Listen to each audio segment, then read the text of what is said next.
Por lo demás, estamos en la carta a los Colosenses. La semana pasada el pastor Carlos había empezado ya con el capítulo 2 hasta el versículo 7 y hoy vamos a continuar hasta el 23.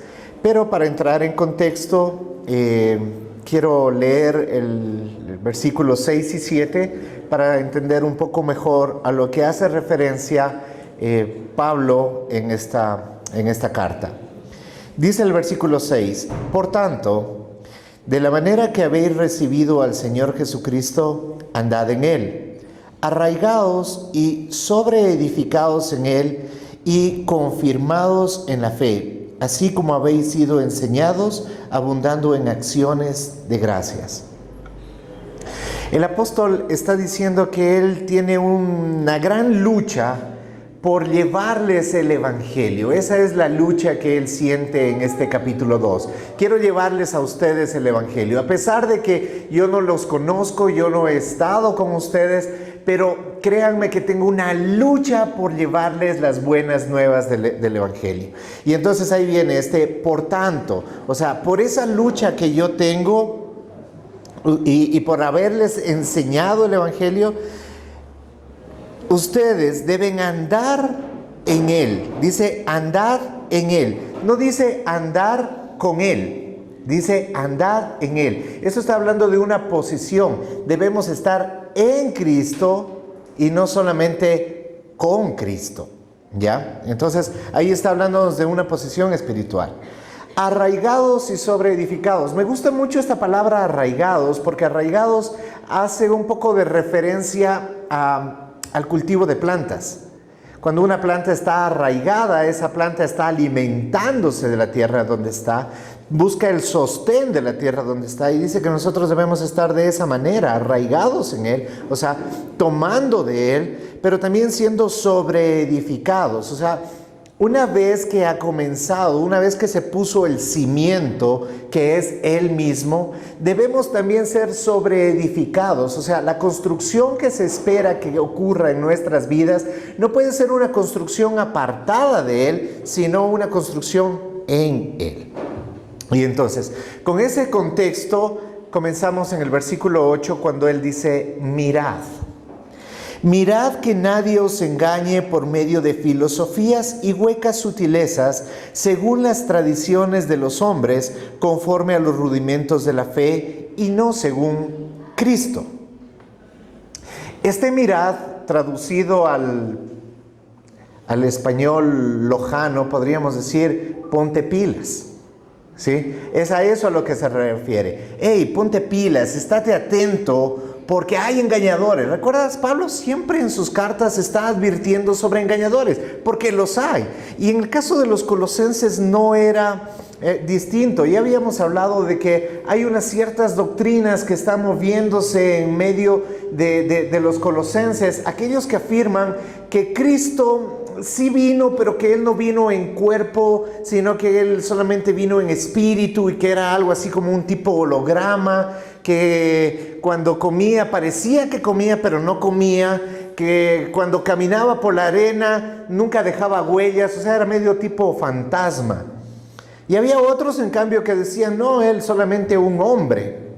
Entonces, a eso está haciendo referencia, está diciendo, mira, hay filosofías y huecas sutilezas. ¿A qué se refiere? Esto hace referencia a las ideas y argumentos humanos que pueden parecer intelectualmente atractivos, pero que en última instancia lo único que hacen es alejarnos de la verdad de Cristo porque carecen de un fundamento sólido.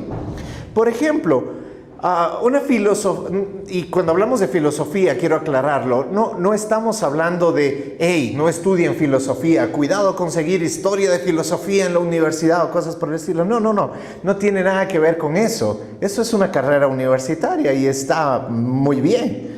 Filosofía a la cual hace referencia es aquello que tú has optado como una manera de vivir. No sé si tú has visto El Rey León, cuando sale estos dos animalitos y van cantando esta canción,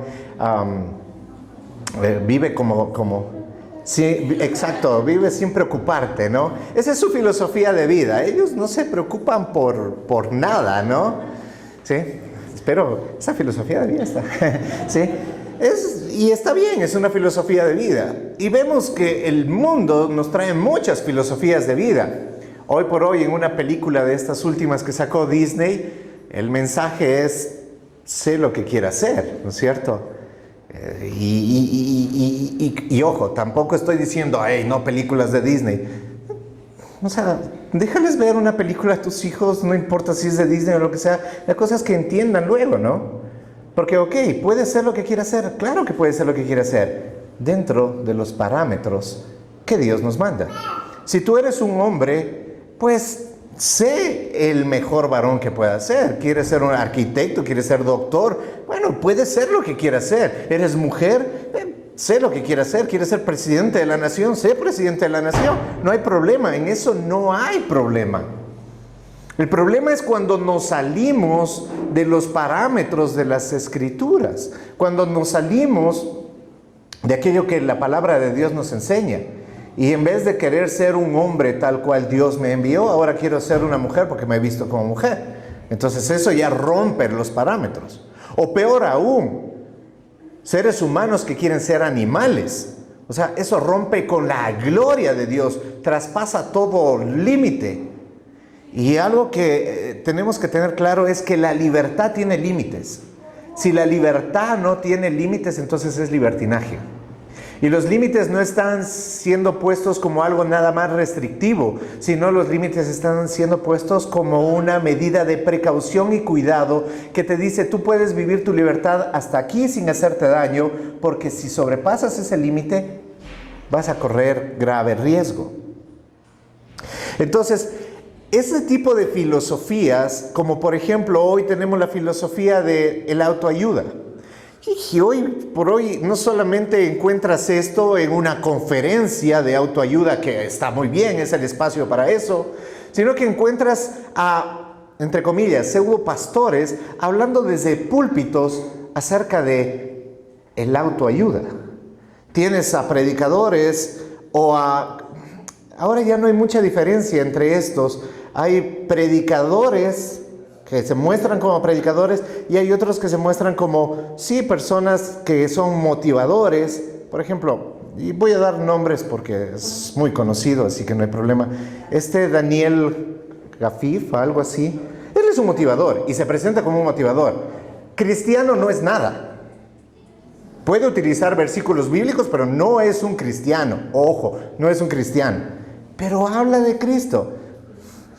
Hasta el demonio habla de Cristo. Y el demonio sabe de Escrituras, pero no quiere decir que por eso sea cristiano. Y hay otros motivadores que se presentan como pastores. Dante Gebel, por ejemplo. Puede gustar muchísimo, puede ser muy carismático, pero su doctrina es tan baja como aquel que acaba de conocer a Cristo y que hizo a su Dios a su imagen y semejanza. Entonces, de esas cosas tenemos que tener cuidado. Y lo doy con nombres porque es fácil caer en ese tipo de seducciones, filosofías y huecas sutilezas que nos llevan, sí, hablan de cosas muy bonitas, pero la verdad nos alejan del meollo del asunto.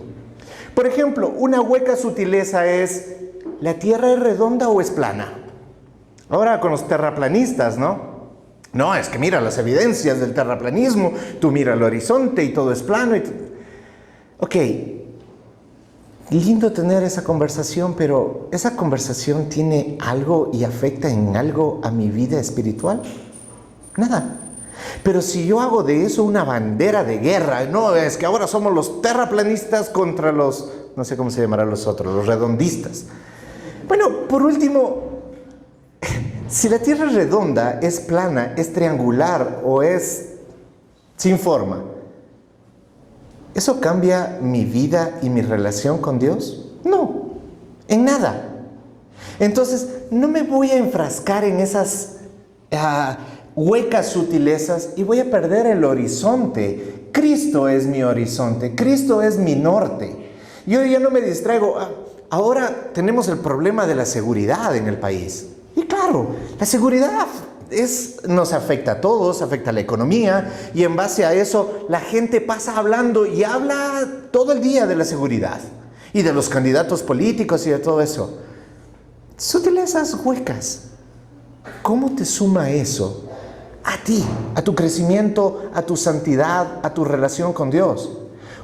No digo que no hablemos de esas cosas, digo que cuando eso se vuelve el centro de nuestra vida y paso metido en eso, y qué dirán las noticias, y qué dirá el periódico, y a ver qué dice el Facebook, y qué dicen las redes sociales, y en eso estoy basando mi mundo, como podría basarlo en el trabajo, como podría basarlo en cualquier cosa que me aleje de Cristo. ¿A eso se refiere a una filosofía o hueca sutileza? Pero también habla de las tradiciones de los hombres.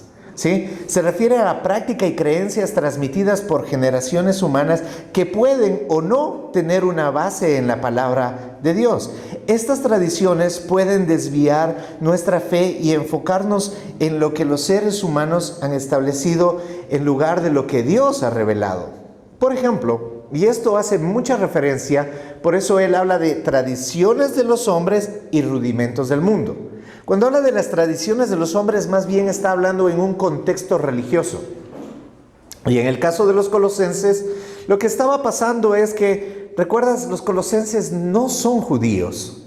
Entonces los judíos les están diciendo a los colosenses, ¿sabes qué? Qué bueno que hayas creído en Jesús, me parece buenísimo. Ya eres salvo, pero tú lo que necesitas es practicar también la dieta kosher. La dieta kosher es la dieta de los judíos. Tú en el Antiguo Testamento encuentras de que los judíos no podían comer ciertos tipos de carne, o comer de ciertas maneras y todo eso. Entonces esa dieta ellos querían que también los griegos la aplicasen. Pero no solamente eso, también nuestras fiestas. Las fiestas de las trompetas, de los oráculos y todas estas fiestas también tienen que practicarlas ustedes. ¿Por qué? Porque eso los va a acercar más a Dios. Y ese tipo de cosas, esas tradiciones de los hombres, era lo que les querían imponer. Y Pablo dice, no, miren que nadie los engañe. O sea, cuando dice que nadie los engañe, es lo que los pastores típicamente sabemos utilizar para enfatizar. Cuando dice nadie, es nadie. O sea, nadie afuera en el mundo, pero también nadie dentro de la iglesia. Porque dentro de la iglesia también puede haber engañadores. Y la palabra de Dios dice que hay engañadores. Inclusive habla de ministros de Satanás. Entonces, ojo, mirad que nadie os engañe. ¿Por qué? Porque si te dicen, bueno, mira, esta carta de los Colosenses, lo decía en la primera reunión, esta carta de los Colosenses sí fue escrita a la iglesia en Colosa, que 1 o 2 años después de esta carta desaparece. Pero es una carta tan actual, es una carta que se aplica tan bien a nuestro tiempo, claro, como todas las escrituras, pero que en esta porción se presenta también. ¿Cuántos lugares donde están enseñando las tradiciones de los hombres? ¿Cuántos que no están queriendo judaizar la iglesia? ¿Por qué? Porque lo judío era mejor. Entonces, mira, ahora tenemos que tener las prácticas judías. Y entonces tenemos que reunirnos o el día sábado, porque el día sábado es el Sabbat. Otros dicen, no, es que tenemos que reunirnos el día domingo, porque el día domingo es el día que se reunían los apóstoles. ¡Ey! No importa si te reúnes sábado o domingo. Si tú te reúnes con un corazón podrido, da lo mismo que te reúnas cualquier día de la semana y a cualquier hora del día. Tú te puedes reunir el lunes, porque pones como lo primero de la semana el Señor, pero si tu corazón está apartado de Dios, no importa el día que te reúnas. ¿Sí? Y eso Pablo lo va a hablar un poco más adelante. Pero esas son las enseñanzas que se estaba poniendo. Entonces, ¿cómo deben vestirse? ¿No? Que las mujeres tienen que ponerse velo. Hoy por hoy, ¿qué te dicen en algunas iglesias? Las mujeres no pueden maquillarse, que las mujeres no pueden ponerse pantalón, que el hombre tiene que dejarse la barba, ¿por qué? ¿Por qué? Esas son tradiciones, eso te puede parecer bien a ti, pero la palabra de Dios no me lo enseña. Y si la palabra de Dios no me lo enseña, todo lo que está fuera de la palabra de Dios solamente son leyes humanas y no estoy obligado a seguirlas. En el ámbito espiritual me refiero, ¿no? No vayan a decir, no, ahí el pastor dijo que ya no siga leyes humanas, me voy a pasar el semáforo en rojo. No serán gilibertos. ¿Sí? Pero también habla de los rudimentos del mundo. Y ahí, en cambio, sí está hablando de lo que el mundo secular nos puede estar dando. Esos valores seculares contradictorios, como el individualismo, el materialismo y el relativismo moral. Porque ahora todo es relativo, ¿no? Todo depende desde el punto de vista que lo veas. Y eso es falso, eso va en contra de las Escrituras. Puede sonar muy bien, parece bastante intelectual, parece algo correcto, pero no tiene nada que ver con las Escrituras, pues solamente hay una verdad. Porque si la verdad es relativa, entonces ya no es verdad. La verdad quiere decir eso es y se acabó. Y la verdad es Cristo, porque Él dijo, yo soy el camino, la verdad y la vida.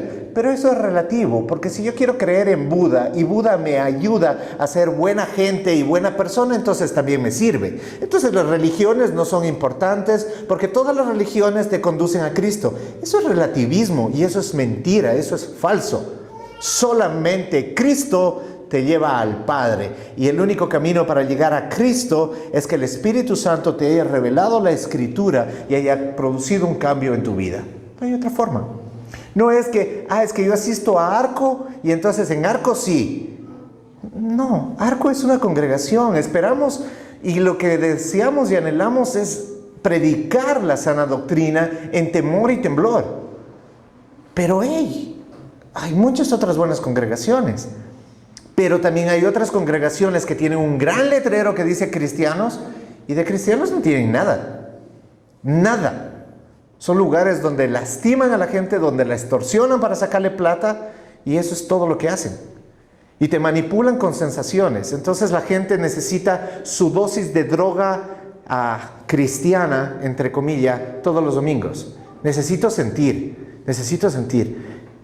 Es que yo ya no quiero ir a esa iglesia porque ahí yo no siento al Espíritu. ¿El sentir ha cambiado tu vida? ¿Cuánta gente no ha sentido y cae al piso y hace maromas y se ríe con la risa santa y todas esas cosas? ¿Y eso ha cambiado tu vida de lo pecaminosa que es? ¿En serio? ¿Eso ha cambiado tu vida de los hábitos de mentir, chismear y todas esas cosas? Entonces, ¿por qué estás buscando sensaciones? Eso es solamente droga que te venden algunas iglesias. Tú lo que necesitas es la palabra de Dios para que transforme tu corazón guiado por el Espíritu Santo. Fuera de eso, no hay más.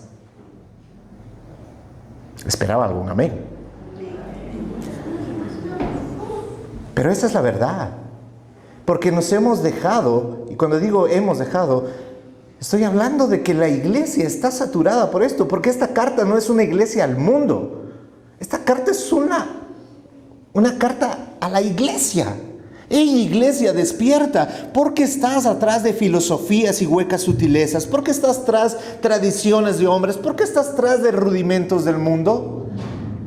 Y el versículo 9 es fantástico, porque pareciera que cambia de tema, pero lo único que está diciendo es volviendo a aclarar lo que viene diciendo en esta carta.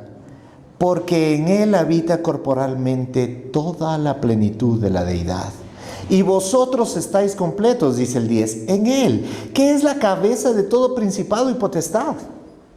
Poniendo en el contexto de los colosenses, recuerda que los colosenses, algunos decían que Él no vino corporalmente, que Él era un holograma, que Él era una aparición de Dios.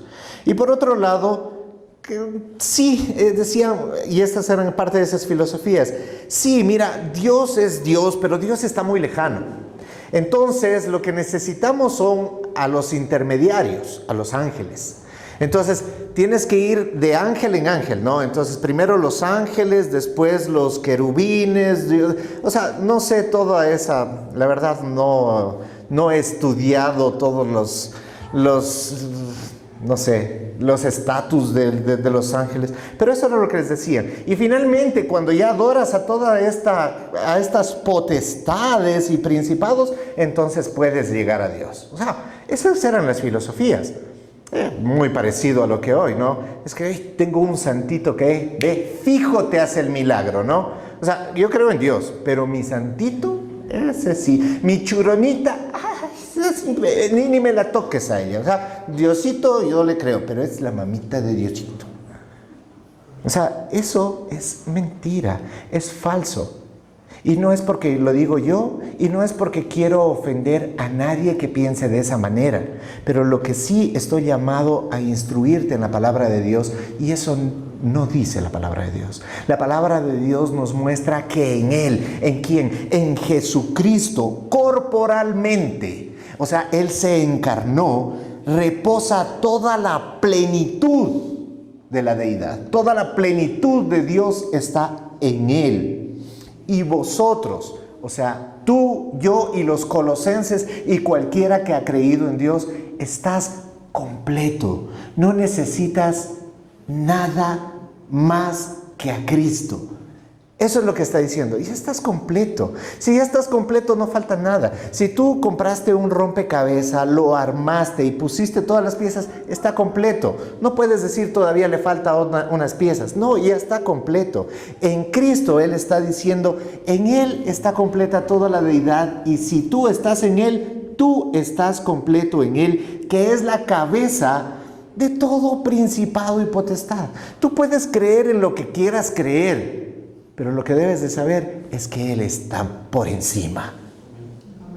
Él está por encima. Él es más arriba. Él está más arriba que el santito tal, que la virgencita tal, que el pastorcito tal, que cualquier cosa está por debajo de Cristo. Y si tú estás en Cristo, estás completo. El 11 y 12 dice de la siguiente manera: en Él también fuiste circuncidados con circuncisión no hecha a mano, al echar de vosotros el cuerpo pecaminoso, carnal, en la circuncisión de Cristo, sepultados en Él, en el bautismo, en el cual fuiste también resucitados con Él, mediante la fe en el poder de Dios que le levantó de los muertos. Hace dos analogías que tienen una clara referencia en las sombras que la primera, en la sombra que vemos en el Antiguo Testamento, que es la circuncisión. Sí, esta fue a partir de Génesis 17, me parece, comienza la circuncisión. ¿Qué era la circuncisión? La circuncisión era un acto físico que mostraba que tú habías sido separado para Dios. Pero eso era nada más una sombra, porque cortar una parte del prepucio del varón no lo hacía más santo. Podemos ver casos como el de David, el mismo Abraham después de la circuncisión. O sea, no los hace más santos, pero era un símbolo de algo que había pasado. Dice, ustedes han sido circuncidados, no con esa circuncisión hecha a mano. Ustedes han sido circuncidados por Cristo mismo, no en su cuerpo, sino en su espíritu. Lo que está diciendo, ustedes que antes eran esclavos del pecado, hoy han sido liberados para poder vivir una vida plena de libertad en Cristo Jesús. Y eso no es nada más una muestra física, porque físicamente, claro, qué lindo, este debe ser cristiano, como cuando alguien vea ahí, ese debe ser cristiano, mira, está llevando la Biblia, ¿no es cierto? Eso era la circuncisión en el Antiguo Testamento. Hoy tú puedes andar sin la Biblia, pero tu comportamiento, tu forma de vivir muestra que tú has sido circuncidado en tu corazón. ¿Te das cuenta? Entonces está haciendo esa analogía. Ustedes ya han sido circuncidados. No necesitan circuncidarse como les estaban diciendo los judíos. Ustedes ya han sido circuncidados. Y no por mano de hombre. Ustedes ya fueron circuncidados por Cristo. ¡Wow! Y otra es el bautismo. El bautismo que, claro, el bautismo es maravilloso, pero es nada más una sombra. Si tú vas y te bautizas, porque simplemente, no, es que hermano, tienes que bautizarte, tienes que entrar a las aguas bautismales. Y claro, tú vas a las aguas bautismales y te bautizas, pero no tienes ni idea de lo que ha pasado. Es lo mismo que bautizar a un recién nacido. No tiene idea de lo que está sucediendo, de lo que está pasando. Tú debes entender que en el bautismo, ¿qué es lo que está pasando? Te estás identificando con Cristo en su muerte. ¿Con su muerte en qué? Con su muerte al pecado. Eso es lo que significa en ti. Tú estás muriendo al pecado, Pero sigo pecando. Sí, pero ya no eres esclavo del pecado. Esa es una gran diferencia. Porque cuando eras esclavo del pecado, tú no podías dejar de pecar. Ahora, habiendo muerto al pecado y resucitado con Él, mira esas palabras maravillosas, resucitado con Él mediante la fe en el poder de Dios que lo levantó de los muertos, entonces tú eres capaz de vivir de una manera diferente, de una forma distinta. Lo voy a explicar un poco más adelante. El 13 al 15 dice de la siguiente manera: y a vosotros, estando muertos en pecados y en la incircuncisión de vuestra carne, os dio vida juntamente con Él, perdonándonos todos los pecados, anulando el acta de los decretos que había contra nosotros, que nos era contraria, quitándola de en medio y clavándola en la cruz, y despojando a los principados y a las potestades, los exhibió públicamente, triunfando sobre ellos en la cruz. Sigue insistiendo. Pablo insiste en la verdad del Evangelio. Ojo, ustedes estaban muertos en sus delitos y pecados. Ustedes eran incircuncisos. Ustedes no tenían la capacidad de venir a vida. No es como algunas doctrinas dicen actualmente, bueno, nosotros no somos tan malos. ¿Sí? Lo que necesitamos es un empujoncito para ir a Cristo. Pero el resto no somos tan malos. La palabra de Dios muestra que nosotros somos perversos, no malos, perversos. ¿Por qué? Porque dice que estábamos muertos en delitos y pecados. Tú no estás medio muerto, ¿sí? Estás muerto, eso es lo que dice. Estás muerto en delitos y pecados. Dile a un muerto que coma. Dile a un muerto que se levante y ande. No puede hacerlo, es incapaz, porque está muerto. Necesita que alguien haga lo que ese muerto no puede hacer. Y eso lo hizo Cristo. Lo que era imposible hacerlo para nosotros, lo hizo Cristo en la cruz. Él vino y nos levantó de esa muerte. Dice, perdonando todos nuestros pecados. Nuevamente lo enfatizo. Todos es todos. Pecados pasados, presentes y futuros. Y aquí tengo que hacer una aclaración, porque hay muchos que dicen, oh, pecados futuros. Entonces yo puedo pecar con gusto, porque al final, perdonado estoy. Si tú tienes ese tipo de pensamiento, yo te diría una cosa. Más bien revisa que haya sido perdonado. Porque aquel que ha sido perdonado y limpiado en la sangre de Cristo, su anhelo no es seguir pecando. Su anhelo es ser más santo. Su anhelo es agradarle a Dios. Su anhelo es vivir una vida conforme a Cristo. No es el plan, ay, yo no peco porque no puedo, porque si peco me voy al infierno. Aquel que piensa de esa manera está condenado. ¿Por qué? Porque no tienes libertad. Mira, te voy a hacer una breve comparación entre lo que es la salvación por religión y lo que es la salvación por fe. ¿Cuál es la meta de la salvación por religión? Pues es agradar a Dios con nuestras buenas obras. En cambio, la salvación por fe es confiar en Cristo y luego vivir para agradarle. ¿Sí? O sea, es el resultado de he confiado en Cristo y porque he confiado en Él y comprendo el amor que Él ha tenido hacia mí, mi respuesta es amarlo a Él y yo vivo como Él le agrada. Pero es el resultado de. Mientras que la religión es yo tengo que hacer esto para agradarle a Dios. Eso es diferente. ¿Cuáles son los medios? El medio en la religión es la práctica, el servicio diligente, la disciplina, la obediencia. Todo esto en espera de una recompensa. ¿Sí? Es que yo soy buenito para que Dios me bendiga. Religión. El medio en la fe es confiesa tus pecados, sométete a Cristo y sujétate a su control. Es diferente. Puede parecer parecido, valga la redundancia, pero no lo es.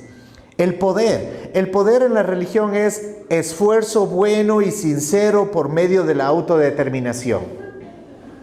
¿Sí?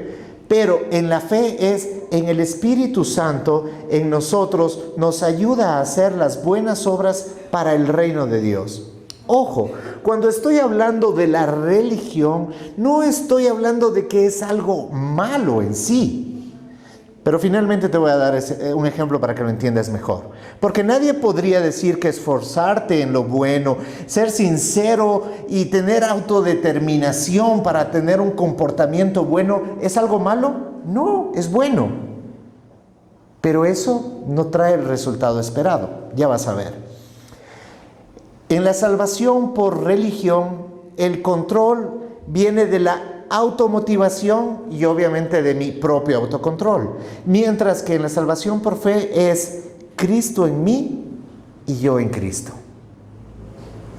El resultado, en la religión el resultado es culpa crónica. ¿Por qué? Porque por más que me esfuerzo, por más que trato de poner autocontrol en las cosas, siempre termino resbalando y cayendo. Por lo tanto, la culpa se vuelve algo crónico. Me vuelvo apático porque ya me doy cuenta de que yo no puedo. Entro en depresión, fracaso, deseo constante de aprobación. Siempre estoy queriendo de que Dios me apruebe. Y como no soy suficientemente bueno, entonces Dios no me aprueba. Por tanto, Dios no me quiere. Ha de querer más al curita o al padrecito o al pastor porque ellos están más cerquita de Dios.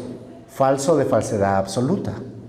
Mientras que el resultado en la salvación por fe es el gozo, la gratitud, el amor, la dirección, el servicio y el perdón. Ejemplo. Una persona es adicta a la pornografía. Entonces decide: no voy a ver más pornografía. Estaba viendo ahí pornografía, dice: no, esto es malo y si sigo haciendo esto me voy a ir al infierno. Cierra su computadora y dice: no voy a volver a ver más, voy a dejar de pagar el internet inclusive. Pero va a su cuarto y sigue ardiendo en pasión. Apagar la computadora y determinar que no va a haber más pornografía no le dio más santidad. ¿Se me estás entendiendo?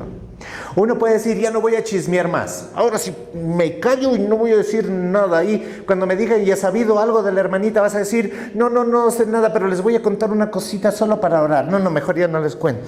¿Ya? No, yo sé que ahí tienes una autodeterminación de no chismear, pero la gana de seguir chismeando la sigues teniendo.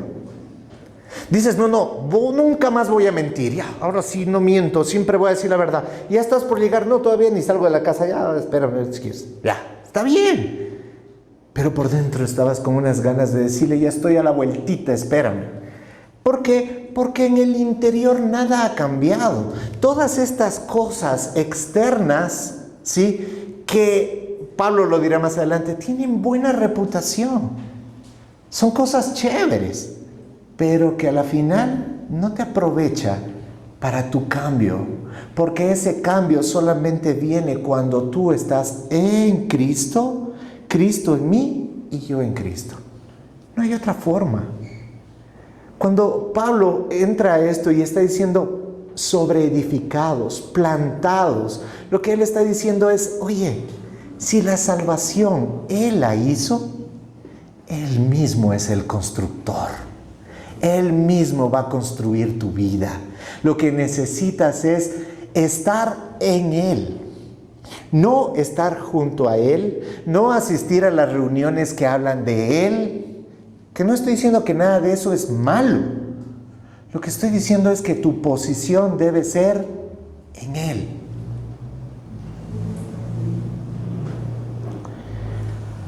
(16) Por tanto, por todo esto que hemos hablado, por tanto, nadie os juzgue en comida o en bebida o en cuanto a los días de fiesta, luna nueva o días de reposo.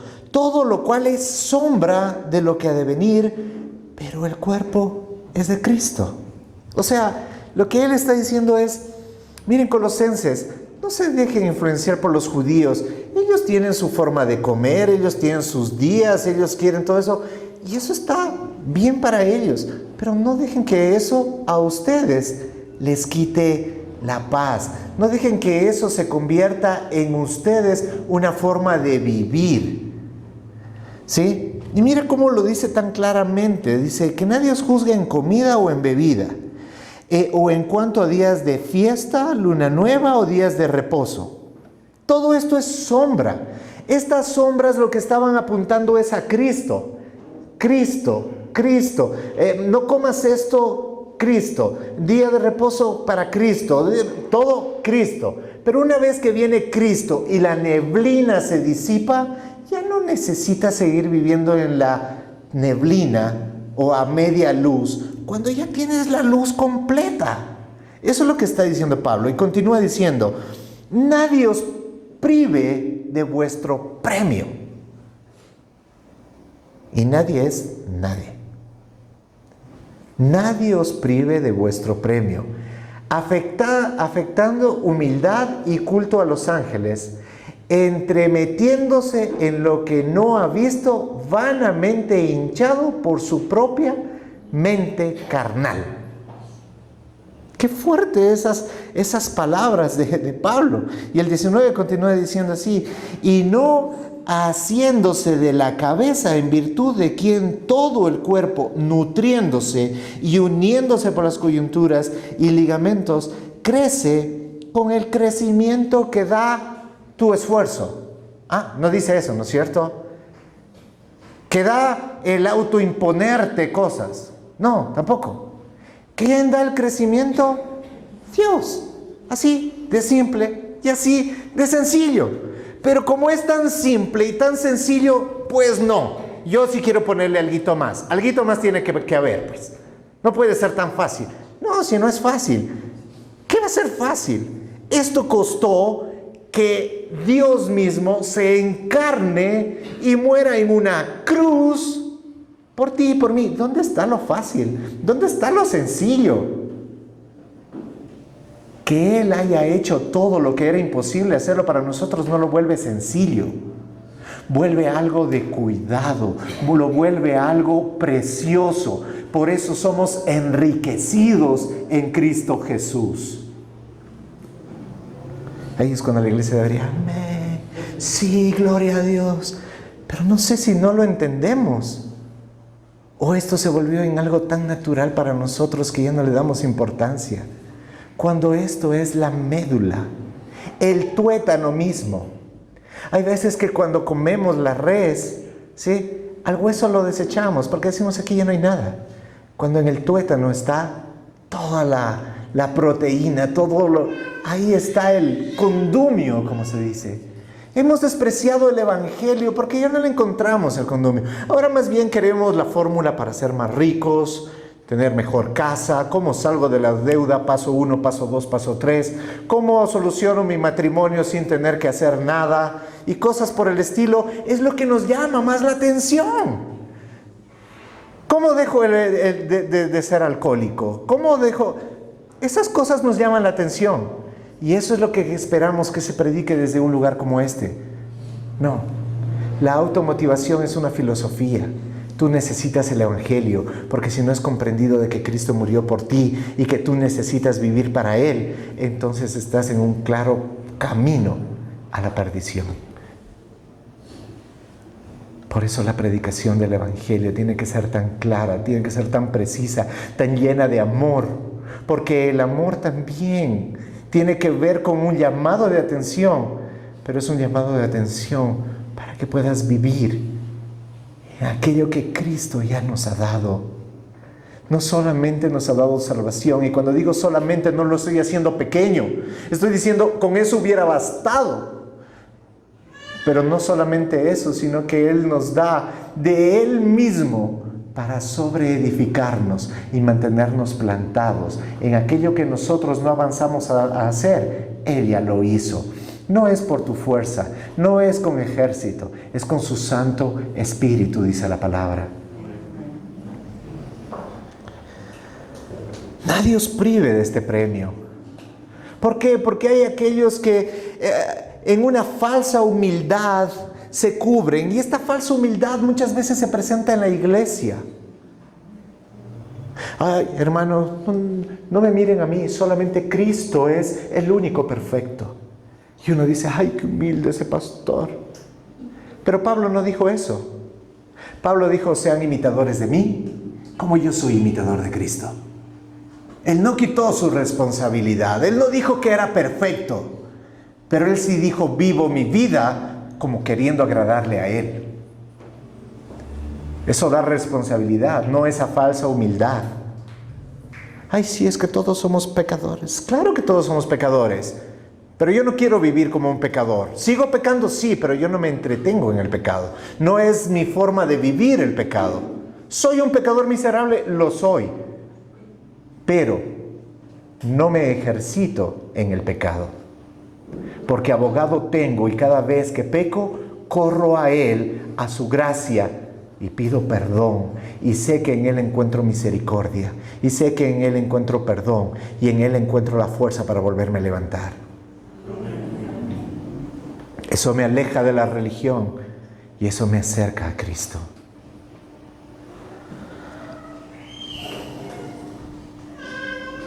Bueno, lo del culto a los ángeles ya lo expliqué.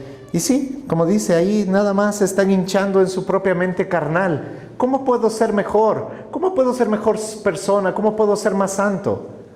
¿Sí? No, nuestra congregación es mejor porque nosotros hacemos los cultos de esta manera o aquella otra manera. Nosotros hacemos la Santa Cena de esta forma y nosotros hacemos el bautismo de esta forma. Entonces, eso es mejor que otras. Ojo, cuando hablo de comparaciones, estoy hablando de comparaciones con otras iglesias cristianas. No del letrero cristiano, sino que en verdad son cristianas. Porque hay muchas iglesias con letreros cristianos que no tienen nada de cristianos. Y a eso sí tenemos que denunciarlos. A eso sí tenemos que decirles que son unos mentirosos ladrones que están manipulando la palabra de Dios para su propio beneficio. Pero hay otras iglesias cristianas que practican los cultos, las ceremonias de otra manera, ¿y eso los hace menos diferentes o menos salvos? No, porque todos hemos sido embestidos y comprados con el mismo precio. Entonces, que eso no nos dilate en conversaciones tontas. Centrémonos en Cristo, es lo que dice la palabra. Y ahora sí, esta parte final es lo que le da un cierre, diría yo, perfecto, inspirado por el Espíritu Santo, porque esto va más allá que palabras sabias del apóstol. Esto tiene que venir del mismo corazón de Dios, como toda su escritura. Dice, pues si habéis muerto con Cristo en cuanto a los rudimentos del mundo, ¿por qué? Porque, como si vivieses en el mundo, os sometéis a preceptos tales como no manejes, no gustéis, ni aun toques, en conformidad a mandamientos y doctrinas de hombres, cosas que todas se destruyen con el uso. O sea, ¿por qué? Hay veces que, y lo he dicho, hay veces que viene alguien y me dice, pastor, ¿me puedo hacer un tatuaje? ¿Qué me preguntas a mí? O sea, yo no soy nadie para decirte si te hagas o no te hagas un tatuaje. ¿Me pongo arete? No lo sé, vos ves si quieres ponerte arete. Y en el ombligo, en la lengua, no sé, póntelo donde quieras. Ese es asunto tuyo. La palabra de Dios dice, todo me es permitido. Pero no todo me es lícito. Entonces, eso es algo que tú debes de pensar. O sea, si te vas a poner un arete, y yo, hay gente que me ha dicho, a ver, pastor, me voy a poner un arete. Póntelo. ¿Pero por qué te lo piensas poner? Es que mis amigos se pusieron, entonces yo también. Entonces lo estás haciendo solamente por la presión del grupo. Pero cuando la presión del grupo termina, ¿qué va a pasar? O sea, piénsalo. A mí nadie me dice lo que tengo que hacer. Por eso me voy a hacer un tatuaje. ¿Pero por qué te lo haces? Es que todos mis amigos tienen. Entonces sí te lo están diciendo que te lo tienes que hacer. Es que el grupo de rock, el de reggaetón, el de, no sé, lo hace y yo también lo quiero hacer. Esas no son razones para hacer algo. Si quieres ponerte un tatuaje, póntelo. Si le encontraste una razón que edifica tu vida, ve vos. Y si tienes edad, ve vos. Y si no tienes edad, sujétate a tus papás. Punto. Pero no me vengas a preguntar a mí cosas que yo no tengo por qué decirte si sí o si no. Así de sencillo. Y no es que si decidiste por las razones correctas o incorrectas hacerte un tatuaje, ¿eres más santo o menos santo? ¿En qué parte de la Escritura dice eso? Todo lo que está fuera de la Escritura y que el hombre lo puso son leyes humanas. Y yo no estoy obligado en la parte espiritual a obedecerlas. Yo me sujeto a su palabra. ¿Por qué? ¿Por qué dice si ya habéis muerto con Cristo en cuanto a los rudimentos del mundo? ¿Por qué quieres seguir viviendo sometiéndote a esas cosas? ¿Por qué estás esperando que en la iglesia te digan, no, es que tú tienes que vestir de esta manera, tienes que comer de esta manera, ¿Por qué estás esperando que la iglesia te lo diga? En la iglesia tú tienes a predicadores que te dicen lo que dice la palabra de Dios. Y tú tienes el Espíritu Santo para que disciernas si eso es bueno o malo para tu vida. No quieras hacer responsables a otros de lo que Dios ha puesto responsabilidad en ti que lo hagas. Y el 23 es fantástico. Tales cosas tienen a la verdad cierta reputación de sabiduría en culto voluntario, en humildad y en duro trato del cuerpo, pero no tienen valor alguno contra los apetitos de la carne. No sé si lo entendiste, pero está tan claro. Tales cosas tienen a la verdad cierta reputación de sabiduría en culto voluntario. O sea, ¿qué quiere decir?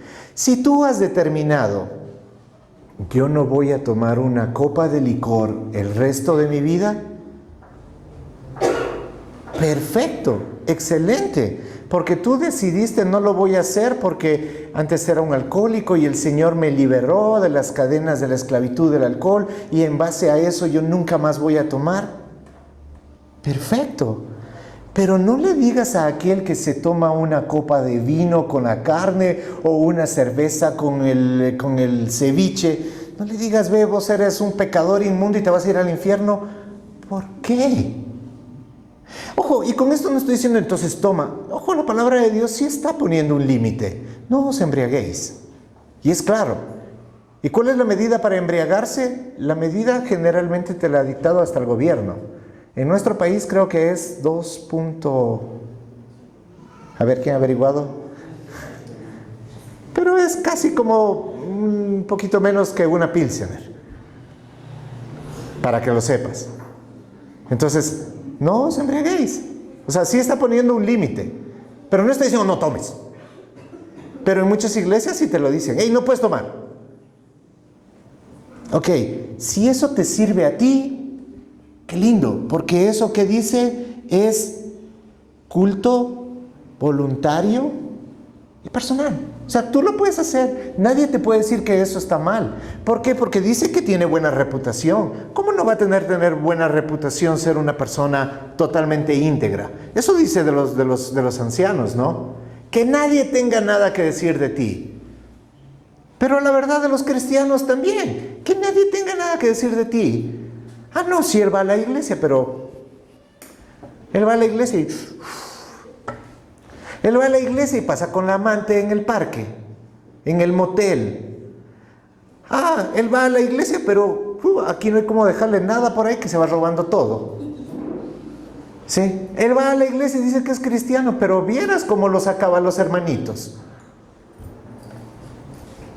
Entonces, ok, claro que tiene una buena reputación no ser mentiroso, no ser chismoso, no vivir de cierta manera, vestirte de forma decorosa y todo eso. Tiene buena reputación. ¿Quién puede decir lo contrario? ¿Es una cosa buena? Es una cosa buena. ¿Vivir religiosamente es malo? No, es muy bueno. Pero lo que él está diciendo, lo que Pablo está diciendo, si tú piensas que por hacer esas cosas eres mejor o eso te acerca más a Dios, entonces ahí da la claridad.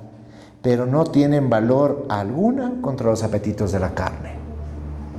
¿Por qué? Porque tú puedes dejar de tomar, pero seguir babiándote por una copa de trago.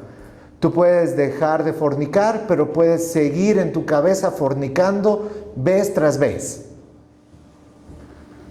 Lo que tú necesitas es a Cristo para que te limpie de la inmundicia del pecado, porque solamente Él limpia al ser humano de su inmundicia. Pongámonos de pie, por favor.